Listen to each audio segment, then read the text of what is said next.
Hi there BookTube, it's Eleanor here, and today is the first of a month of Cinema Sundays. I'm going to be reading certain books this month and then watching the film adaptations. I had quite a lot of books on my shelf that I wanted to read that I had the film adaptations or the TV adaptations of, so I wanted to get through those and also to read the books because I like to read the book first.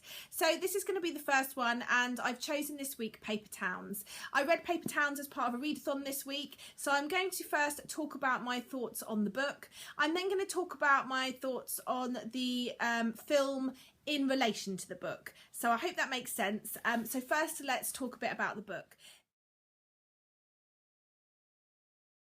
Paper Towns is by John Green. It's the second book by John Green I have read, the first one being The Fault in Our Stars, and I watched the film of that as well, and I really enjoyed that. I think I gave it quite a high rating. I really liked it. I found it quite emotional, and I really enjoyed the film for that as well. In general, I really like John Green's writing style. I find it a very easy read. I find his writing very easy and nice to read. And at one point in this book, I actually had a laugh out loud moment where Black Santas are discussed. I don't want to say too much because obviously I don't want this to be too spoilery, but the Black Santas comment was quite funny in this. So this book is about a boy called Quentin, or Q.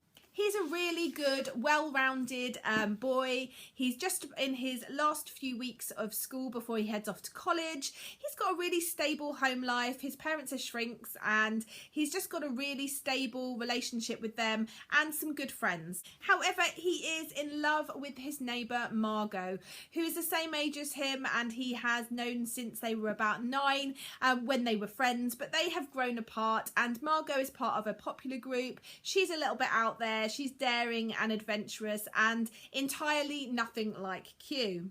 One night Margot shows up at Quentin's house and asks him to go on a mission with her to get revenge on some people that have hurt her. He agrees to go. They have a really fun, wild night full of laughs and reminiscing about the past, and then he goes home and goes to school in the morning thinking that things will have changed and him and Margot are going to be a lot closer, friends if not more. However, Margot doesn't show up at school the next day or the next day, and in fact Margot disappears. Q starts to find clues of Margot's disappearance. Margot is really into mysteries, and he starts to discover clues that she's left him, or he thinks she has left him, about where she might have gone, and so he follows those clues and tries to find Margot. I'm not going to say any more than that, but I think that gives you an idea of what the story is about.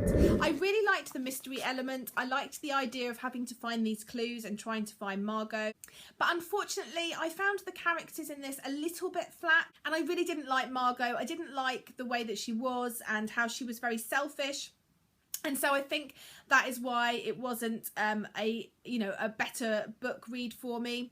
I ended up giving the book 3 stars, and so when I went into the film I was thinking this is either going to be terrible or it's going to be better.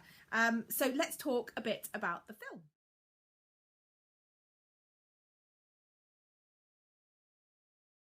So Paper Towns, the film, follows relatively closely to the storyline of the book, which I really like.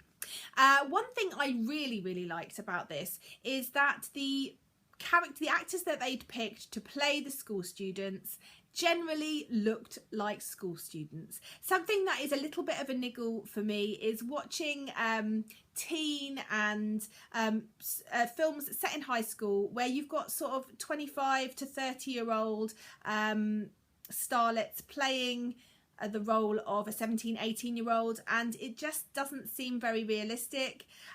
Those films are fun to watch, but I really liked that they actually picked characters which I felt looked the part. However, that could be because I'm getting old and so lots of people look young to me, but I felt that they looked more the age than you often find in films. The character playing Margot in this was Carla Delevingne, I think that's how you say her name, and I really like her in general, but I just didn't think that she was the right actor for this particular part. And that's not because I thought she was a bad actor. I thought she acted really well. There was just something, she didn't really seem to be Margot to me. I didn't feel she fit in with the character as well. So I was a little bit disappointed with that.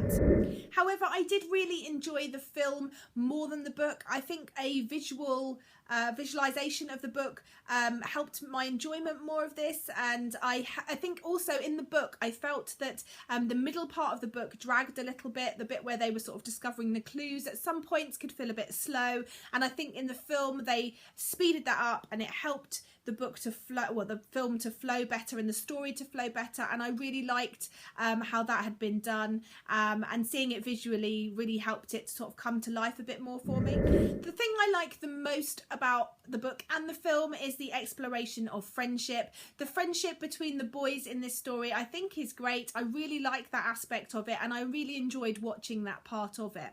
Also, another interesting theme I thought was sort of idolization, and someone who you put up on a pedestal who perhaps isn't everything that you dreamed they would be, and discovering that, and you know what happens and how things change for you when you discover that everyone is human. I'm not going to go into the ins and the outs at the end of the film because I don't want to spoil the book or the film if you haven't seen them or read them.